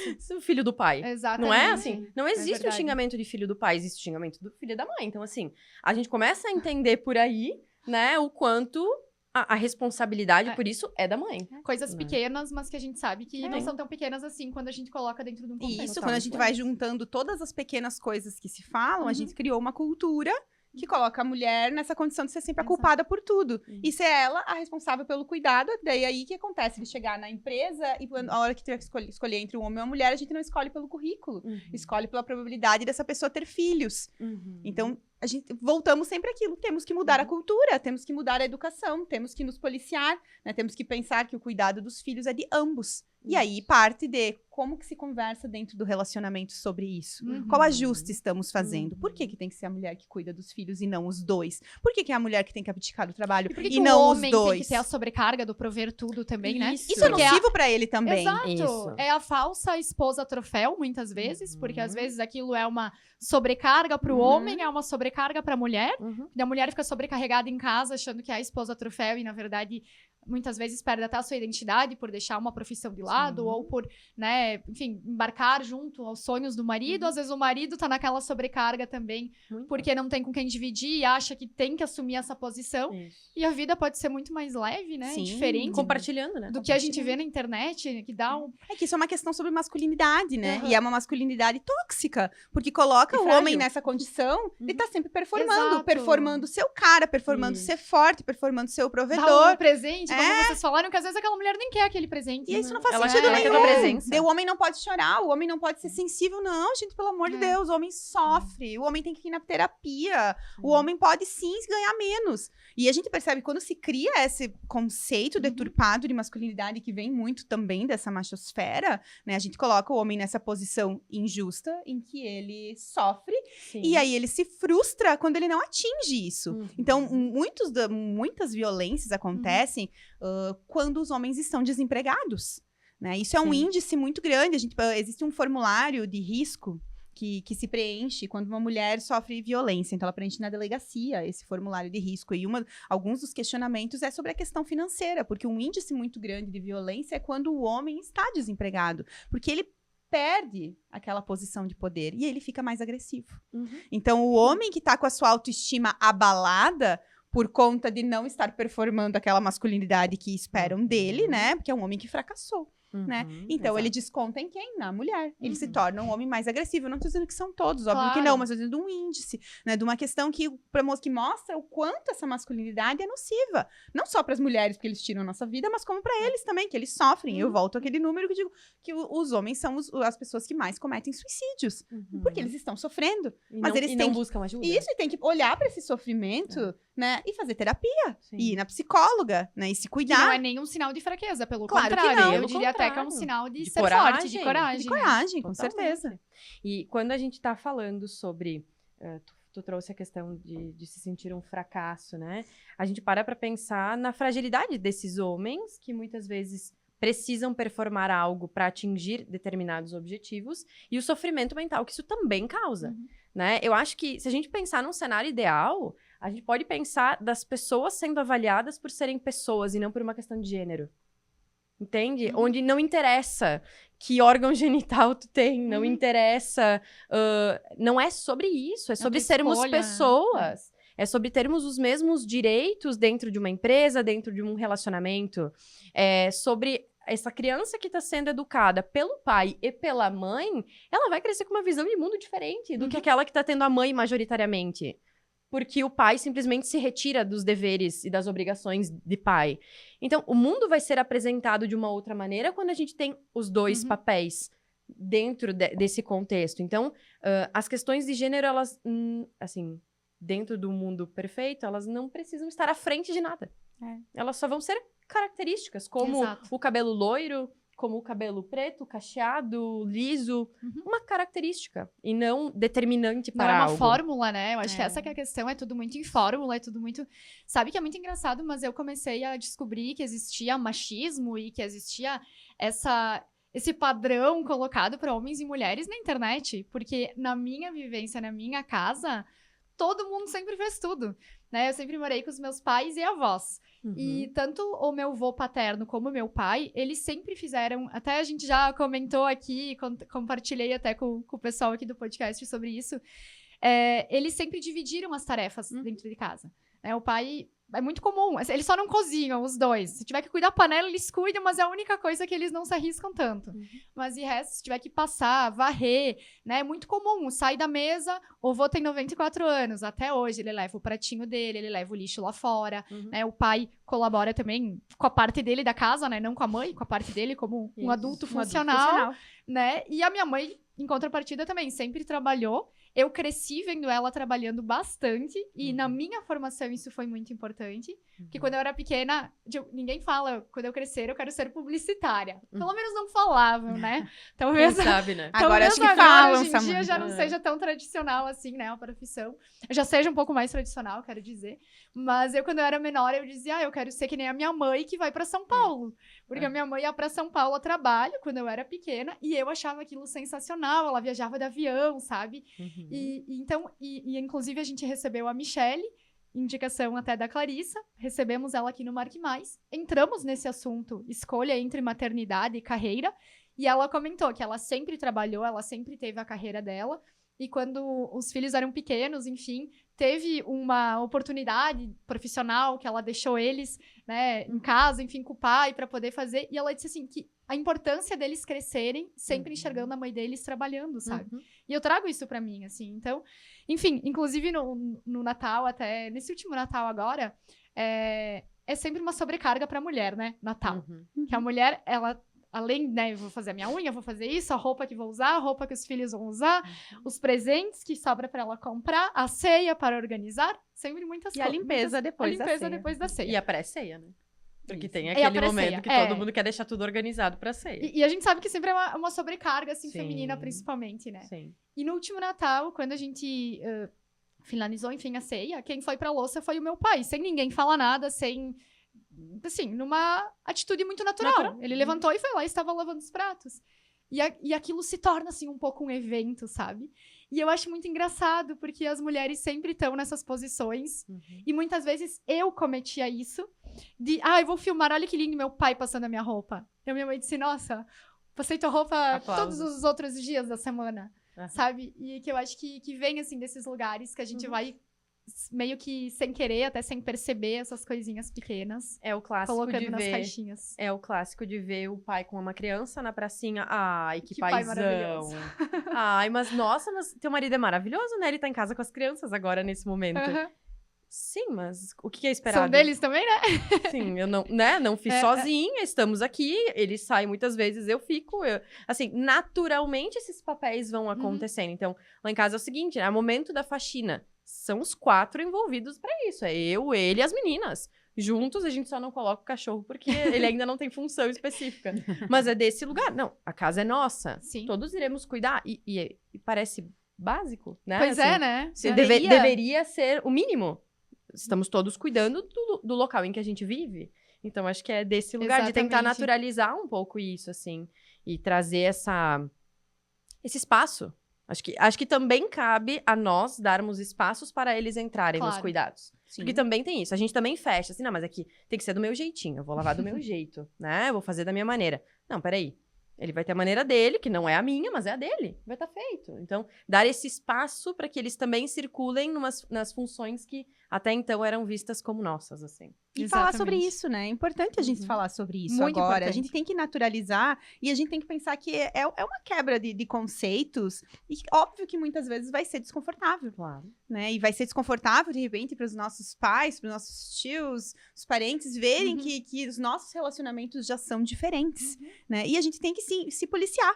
Né? Quantas vezes a gente tem pensamentos assim, ou que nem eu disse, peguei o celular pra filmar e tu para pensar, peraí, não tá fazendo nada de incrível. Exato. Né? O meu filho um dia disse, a gente conversando sobre esses assuntos, ele falou que ele era o que melhor tratava as meninas na sala de aula. E eu falei, uau, tu quer uma medalha? Isso é óbvio, é básico, é o elementar, é o mínimo, eu te criei pra isso, né? Então, assim, Eu esperava menos então, de assim, ti, né? não esperava menos, me surpreenderia se não fosse. Mas é isso, é a gente também pensar, a gente adquirir essa consciência. Isso é uma grande mudança que a gente tem quando a gente fala em avanço. A gente pensa, a gente tem consciência, a gente sabe que ainda tá longe, a gente sabe que faltam 135 anos. A gente sabe que tem muita discriminação, a gente sabe que tem muita violência. A gente sabe que não dá hoje pra gente falar que são iguais os gêneros, não. A gente sabe que tem que ter a Lei Maria da Penha, tem que não ter... é falta do posicionamento Não. feminino, porque muitas vezes, mas às vezes tem a ver com o posicionamento, com às vezes a mulher não sabe Como ela se tecnicamente. eu acho que é muito fácil esse discurso para quem nunca teve nenhuma situação, né? Ou para quem fecha os olhos, já viveu algumas situações assim, mas fecha os olhos para dizer, não, mas isso é natural, isso é normal, não tem a ver com eu ser mulher. E não é. E a gente só vai criar gerações melhores, a gente só vai ter um futuro melhor se a gente hoje pensar sobre isso, passar por desconfortos e se policiar. E pensar, opa, tô pensando uma coisa que não é legal. E repensar aquilo e reformular e quebrar esses micromachismos também. Até quando a gente se refere aos profissionais, né? Quando a gente pensa em médico, né? Eu vou ir no médico, o homem, na psicóloga. Eu vou na psicóloga, eu vou no médico, eu vou no advogado, né? Eu vou na ginecologista, porque é o único profissional que a gente pensa que a médica pode ser mulher é quando for a gineco, né? Então, assim, por quê? Por que a gente pensa sobre isso? Então, vamos ir mudando isso, vamos, né, colocando também, dar espaço e colocando as mulheres. Ai, mas vocês estão querendo colocar as mulheres. Não, a gente tá querendo ocupar um espaço que a gente não tem. Indo aos pouquinhos, vai chegar uma hora que isso vai ser muito desnecessário, que vai ser muito naturalizado, mas é que ainda não é. E orientar os nossos meninos, assim como tu orienta o teu, né? De respeitarem, de tratarem bem, porque isso é o mínimo. E orientarmos as nossas meninas a serem mais exigentes. Porque aí a conta vai poder fechar em algum momento. Se eu né, a minha filha começou com a fase dos crushzinhos, assim, eu gosto do fulano. Filha, por que tu gosta? Porque ele é muito respeitoso comigo. Esse é o critério dela. Ele é respeitoso, ele cuida de mim, ele não fala palavrões, ele é muito, assim... Existe um critério que vai além, né, daquilo que a gente vê somente, mas de como tu é tratada, daquilo que se espera. Então, se a gente conseguir trabalhar isso na base, talvez a gente consiga diminuir esse 135 para, sei lá, 100 anos, talvez. Mas, né, mas sim, eu acho que começando dessa base é quando a gente vai conseguir alcançar E eu adicionaria até, além dessa base, até a questão, porque tem muitos homens bons, saudáveis, né? Somos prova disso, temos relacionamentos saudáveis, conversamos bastante sobre isso também. E eu acho que até essa questão de trazer para eles essas consciências, até para corrigir aquele amigo, né? Aquela piada entre homens que a gente sabe que, como a Geru falou antes, que às vezes até custa a vida de uma mulher, né? Porque muitas vezes as mulheres fazem, inclusive. Né? Exato. E às vezes até tratam como parece que é um exagero. Não, mas E eu acho que também começa por aí. Mas enfim, além de todas as minhas perguntas e todos os debates, a gente colocou uma caixinha de perguntas. Muito obrigada a todos pela participação, é sempre muito importante. E a gente recebeu várias para vocês, tá bom? Então, eu vou começar. Primeira, muitas mães atípicas deixam de cuidar de si, enquanto outras, mesmo se cuidando, sentem culpa e medo de serem julgadas. Pergunta para a psicóloga. Eu acho que a maternidade, ela é desafiadora por si só. Quando é uma maternidade atípica, ainda mais, assim. É natural que quando nasce uma criança, essa mãe vai aprendendo a ser mãe e ela acaba se escondendo de si mesma. A gente tem muitos estudos falando, né? Eu até citei anteriormente sobre o burnout materno, e o burnout materno dentro das atipias é ainda maior, né? Porque existe aí um olhar extremamente voltado para essa mãe, responsabilizando ela por aquilo que acontece com essa criança. E quando a gente fala desse desenvolvimento infantil, assim, a gente passa... E esse desenvolvimento desta mãe, a gente passa a entender que a mãe vai voltar a se enxergar como mulher depois dos 2 anos dessa criança. Então, assim, o cérebro... E é uma mutação cerebral mesmo, né? O cérebro fica modificado por 2 anos. Se a gente for ver, tudo muito perfeito, né? Porque, assim, quando essa criança começa a ter mais autonomia, de falar mais, de entender que tá com fome, de entender que está com sede... quando abre espaço para o desfraude ali nos 2 aninhos, né? Quando ela começa a ter mais autonomia, essa mãe começa a se olhar e se enxergar como mulher. Porque até então, na maior parte dos casos, ela se anulou completamente. Então, ela entende que ela precisa se anular para cuidar dessa criança. Se ela não fizer isso, o que acontece? Culpa. Então, se ela não se anular, culpa. Se ela se anular, culpa, porque aí então tem uma pressão enorme porque tu não pode viver a maternidade. Então eu falo para as minhas pacientes, eu brinco com isso, assim, no dicionário tu vai lá procurar, é que eu sou da época do dicionário, né, gente? Tu vai lá procurar. Eu também, aqui todo mundo. Né, assim, tu vai lá procurar, mãe, 2 pontos, culpa. Porque assim, em tudo a gente se responsabiliza grandemente, diferente dos pais que não tem um grande jogo de culpa em relação a tudo isso. Então eu acho que pra gente poder trabalhar um pouco essa culpa, né, que as mulheres costumam sentir, eu acredito que a gente precisa dar espaço pro erro, pra falha, pra aquilo, pra não conhecer, pra não saber, porque a gente não sabe ser mãe, Gero. Não. Assim, nasceu a criança, pirilim pim pim, o pozinho mágico veio e tá tudo resolvido. A gente aprende a ser mãe. Como é que a gente sabe quando o choro é da fralda suja ou de fome? Porque a gente já tentou tudo. Porque é tentativa e erro. Esse bebê nasceu, tu não conhece ele, vocês estão se reconhecendo. Tu vai aprender a reconhecer os sinais. Primeira coisa, checklist, né? Assim, deixa eu ver a fralda. Tá limpa. Mas eu acabei de dar mamadeira, né? Eu acabei de dar uma mamar faz 30 minutos. Tá, não é fome. Será que tem? O que tem? Tá, chega um momento que tu começa a tirar a roupa da criança. É cólica. Chega, assim, quando não tem nome, a gente diz que é cólica. Depois de já ter revisado se não tem uma etiqueta incomodando esse bebê que daqui a pouco... Ou seja, é uma grande descoberta. E a gente dar espaço para não saber, para não conseguir, para admirar as pequenas vitórias é super importante. Porque, assim, já é gigantesco o fato de tu estar ali cuidando de alguém. Assim, né? Sendo... um bebê que tu gerou ou que tu adotou, mas cuidar de alguém já é gigantesco. Então, cuidar de si dentro desse processo é importante, mas é um cuidado que esteja dentro daquilo que tu deseja pra ti. Às vezes o cuidar de si é, me deixa tomar banho 10 minutinhos sozinha, assim. Então, acho que é a base desse cuidado, entendendo sim que a culpa vai vir, aprender a lidar com ela. E vale para mães atípicas e não atípicas. E não também, atípicas, né? Eu acho que é a mesma, dentro do mesmo contexto. A Uma mãe dinâmica. atípica, ela tem... Óbvio, né? Ela vai ter todo um desgaste, ela vai ter uma elaboração de um luto daquilo que ela idealizou, né? Ela idealizou toda uma vida para um filho que precisou ser remodelada. Então, tem outras questões ali que envolvem, sim, ainda mais culpa, exige dela, ela vai acabar exigindo dela um desempenho ainda maior. Então, é como se a gente colocasse uma lupa sobre um cenário que já é muito difícil. Vamos lá. Quebrando aqui, então, um pouco os assuntos difíceis, temos aqui mensagens da Tatiana Alessio. Quero dizer que elas são maravilhosas e eu admiro muito o trabalho delas. Querida. Beijo, Tati. Tati, que é tua companheira também do Clube de Vênus, né? Tati é a minha companheirona no Clube de Vênus. Inclusive, acho que é importante a gente até falar sobre E a isso. gente fez uma... Lembra mesmo, eu convidei vocês para participarem de uma palestra? Vocês duas. É verdade, no grupo Das das advogadas. É verdade. A gente já se cruzou, né? A gente fez live, já viajeiro, a gente Mas foi a pra lá. Tati já... Eu lembro dessa live de É vocês. verdade. Eu assisti em um momento que eu precisava muito ouvir as coisas que vocês estavam falando. E por isso até que eu acho muito importante, assim, a gente gravar podcast, a gente fazer live, a gente trazer conteúdo importante pro Instagram, porque sempre tem alguém sendo inspirada ali, né, ou ajudada, e eu lembro que deu muito match entre vocês, e eu falei, não, tem que ser as duas juntas aí no podcast. Seguindo, a maternidade ainda é tratada como um obstáculo profissional? Acho que a culpa não é da maternidade, mas sim o maternar, diante da sobrecarga que as mulheres carregam, acaba sendo um obstáculo, sim.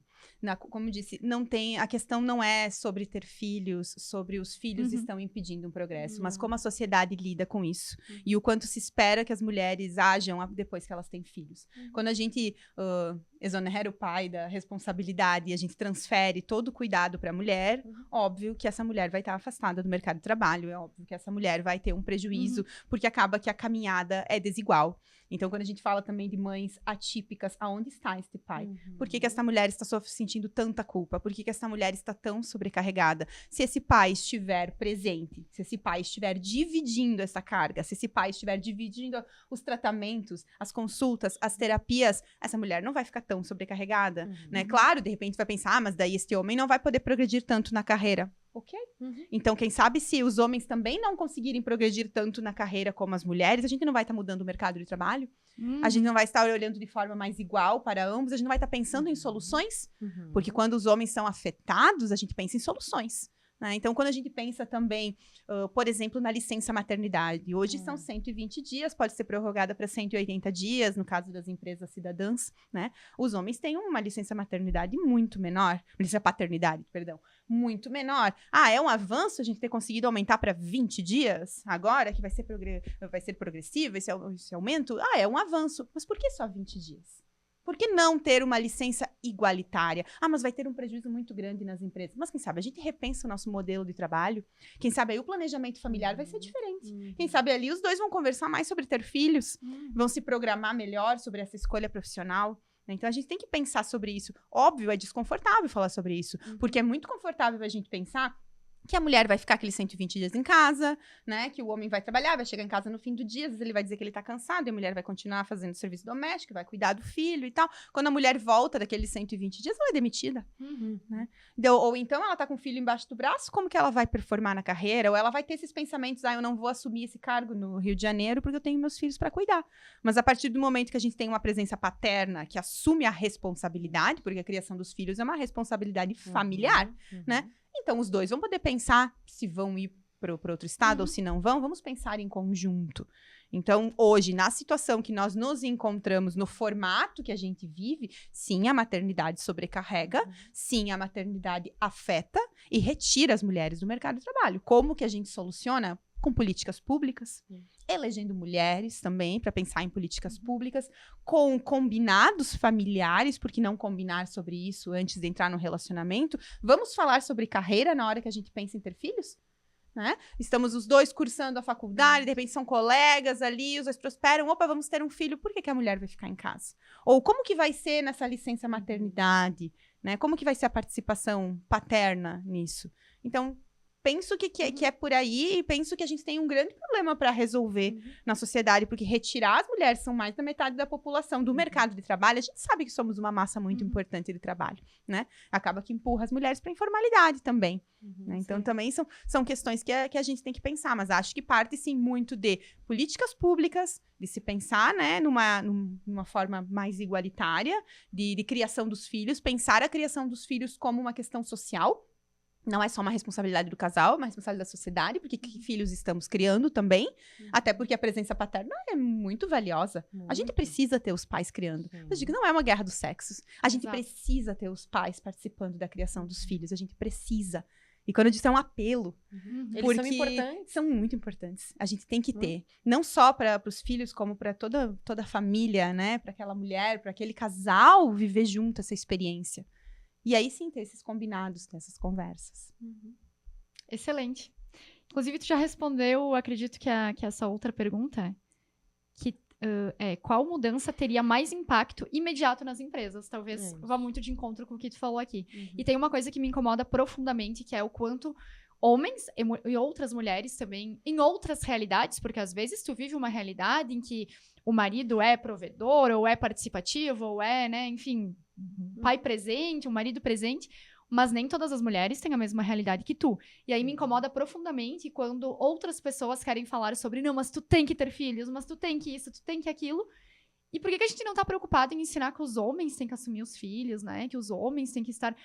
Que a gente vai ver os dados, né? São muito mais alarmantes. Então, isso me deixa muito indignada, assim, do quanto sempre recai a responsabilidade em cima das mulheres, né? A mulher sentir culpa se está trabalhando, a mulher e não está com os filhos, a mulher sentir culpa se estar com os filhos e não está trabalhando. Eu não tenho filhos ainda, mas já são coisas que eu penso desde agora, que muitas vezes eu já me questionei, assim, mas tem que escolher um ou outro, mas o que fica para trás, né? E que eu acho que a gente devia investir um pouquinho mais de esforços, talvez, né? E energia para talvez conversar com os homens, né? Sim, e um adendo, né? Essa conversa não pode ser apenas uma conversa que as mulheres têm, e as mulheres têm que conversar com os homens, porque daí a gente tá colocando mais uma responsabilidade. Os homens precisam conversar sobre isso. Exatamente. Os homens têm que fazer rede de conversas, rodas de conversa. Os homens precisam discutir sobre esse tipo de assunto também, senão vira mais uma responsabilidade das mulheres, né? A gente não tá aqui para ficar educando ninguém, educando o homem. Eles precisam buscar essa informação também e entender qual que é o papel deles, o real papel deles, né? O papel do homem não é ser o provedor do lar, né? É ser um agente ali dentro daquela casa, é ser um adulto funcional, é ser um companheiro, é ser um bom pai. Esse é o real papel de um homem. A Tati Gonçalves, eu acho que ela tá sentada aqui conversando conosco, tá? Que vocês estão falando, eu tô só espiando aqui perguntas, enfim, e interações muito importantes. E, inclusive, uma delas que vai exatamente com o que a gente está falando agora. Como homens poderiam ser aliados da igualdade? Acho que é exatamente isso. Dando espaço para essa discussão, né? Isso. Abrindo isso. Tem algo que a gente sempre fala, né? Tu vai conhecer muitas mulheres que sofreram violências, mas conversando com os homens, eles não conhecem ninguém que praticou uma violência. Exato. Essa conta não fecha. Então, os homens poderem falar sobre isso discutirem sobre isso, questionarem, chamar a gente para conversa se for o caso, não no intuito de ensiná-los necessariamente, mas de trocar, de entender qual é o tendão de Aquiles de cada um. E eu acho que ele dá espaço. ninguém precisa entrar num lugar de vitimismo, de não, mas eu sou homem e tal, e nunca fiz isso. Não é sobre isso, né? A gente tá falando de uma realidade que talvez não seja tua, mas que tenha muitos outros. E que bom que não é, que se não é a tua realidade, quem sabe tu não tem que conversar com o teu parceiro ali, que aquilo que ele tá vivendo não é legal. Quem sabe não tem que falar que essas falas que ele fala são falas machistas, que compartilhar as fotos ali da guria que ele tá saindo não é legal, né? Que ficar objetificando as mulheres não é bacana. Quem sabe tu poder expressar isso sem achar que tu tá ficando de fora do clubinho, porque existe uma coisa, a Valesca Zanello fala muito do clube dos homens, né? Que os homens acabam se protegendo, se defendendo e passando pano um pros outros. A gente não tem mais que passar pano, né? A gente não fica passando pano entre nós mulheres, não é porque tu é mulher. Então, assim, os homens também têm que parar de passar pano e entender que quando a gente fala sobre um homem agressor, a gente não tá falando sobre ti, mas tá falando que isso existe. Então, se tu não é, então vamos lá, vem junto com a gente pra dizer que não tem que ser assim. Acho que esse é o grande papel, e é porque o homem tem que ser um aliado nosso. Porque como aquilo que a gente já repetiu, já falou, né? A partir do momento que a gente tiver a tão sonhada igualdade, a gente vai ter uma cidade muito melhor, muito mais feliz e saudável pra todo mundo. Excelente. O que a mulher ganha e perde com este avanço? Profundo. Profundo? Eu acho que ela ganha direito de liberdade. Pra mim, isso resume muito, assim, direito de escolha. Ela ganha liberdade, ela ganha espaço. Mas o que perde... Eu acho que a gente não perde nada com o avanço. avanço. Eu não vejo nenhum prejuízo. Pelo contrário. Eu acho que, talvez entendendo o lugar dessa pergunta, a gente vai olhar um pouco justamente para a machosfera, né? Que diz que a mulher perde o seu direito de viver tranquilamente, como eles dizem, né? Eu quero que ela tenha uma vida tranquila. Eu quero que ela tenha um espaço para ela, né, não ter estresses, né? Isso é apresentado nesse mundo perfeito.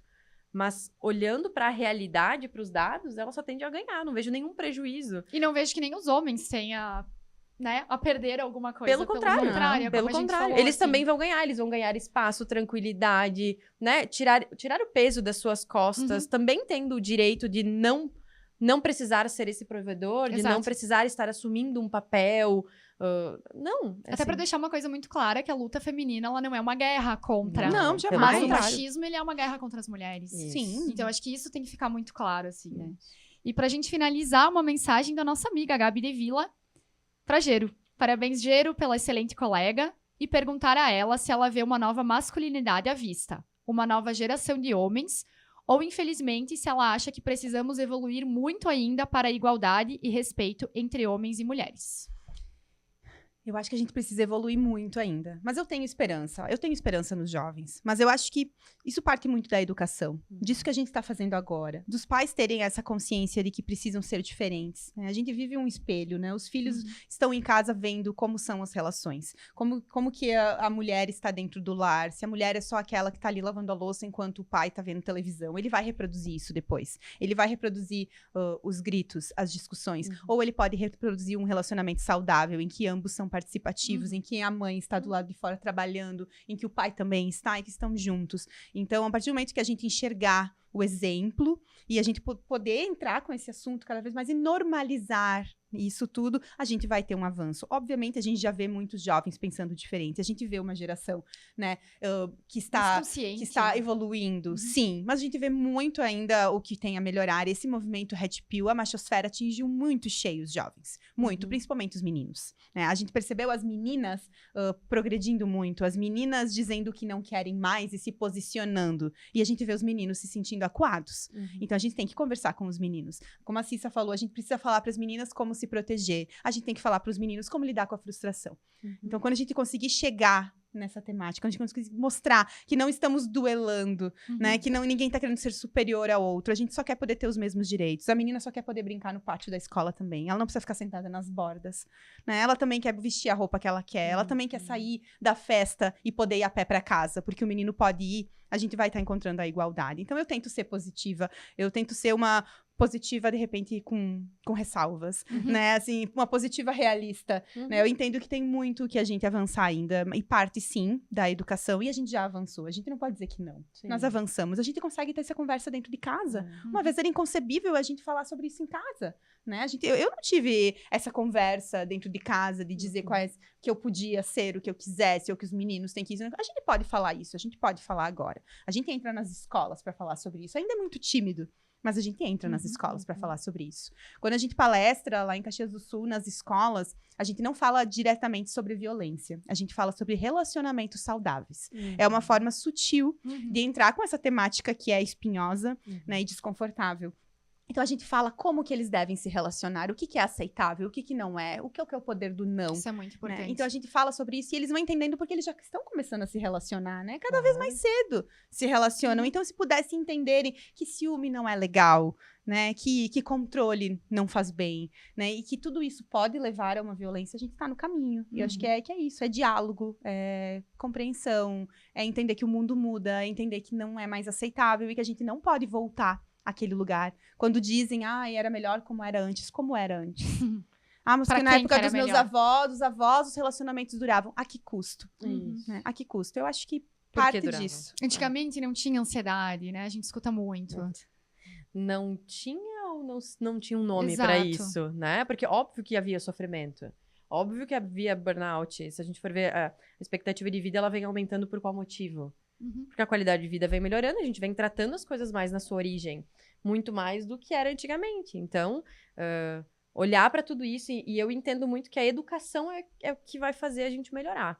Né? Se a gente for parar para pensar, eu quero que minhas filhas possam assistir essa conversa e entender sobre ela. E, óbvio que nas faixas etárias adequadas, mas assim, entender sobre ela. Se sentirem no direito de falar sobre isso. Eu quero poder falar com os meninos, com os meus afilhados sobre esse assunto, gerar desconforto, se for o caso, não tem problema. Mas o fato de nós três estarmos aqui hoje, de tu ter nos convidado a vir aqui hoje, é porque sim, a gente tem pessoas nos apoiando para que não se torne um problema estar aqui. Exato. Não é nenhum problema eu estar aqui e as minhas filhas estarem em casa com o pai delas. Pelo contrário, foi a pessoa que disse... Porque tu não foi ainda. E olha que incrível tuas filhas poderem ver que a mãe delas pode protagonizar esse tipo de conversa e pode se desenvolver profissionalmente. Eu tenho muito orgulho em pensar que o meu filho hoje olha pra mãe dele e vê a mãe dele como uma grande profissional.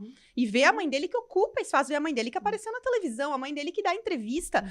Não quer dizer que ele não me veja também dentro do lar. Ele vê eu fazendo o almoço, ele vê as coisas, mas ele sabe que isso não é a parte principal de mim. E não quer dizer que ser advogada é a parte principal de mim. Mas a questão de ver uma mulher realizada. Ele vê que eu sou uma pessoa que ocupa um protagonismo porque eu quero, porque eu posso. Então, nunca vão poder dizer pra ele que a mãe dele não pode, sabe? Então, a mãe dele pode. Então, ele vai poder olhar pras colegas, vai poder dizer que elas podem também. Exato. Então, eu acho isso incrível. Eu acho que é esse o papel que a gente tem que ocupar. E toda vez que disserem que eu não posso fazer alguma coisa, é que eu vou fazer. Porque não existe o não tem que.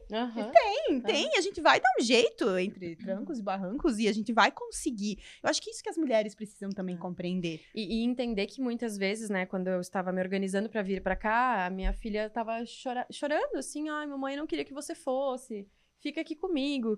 E eu falei, filha, isso é muito importante pra mim. Eu gosto muito. E ela me disse, mas tu vai trabalhar de novo? Porque, claro, né, assim.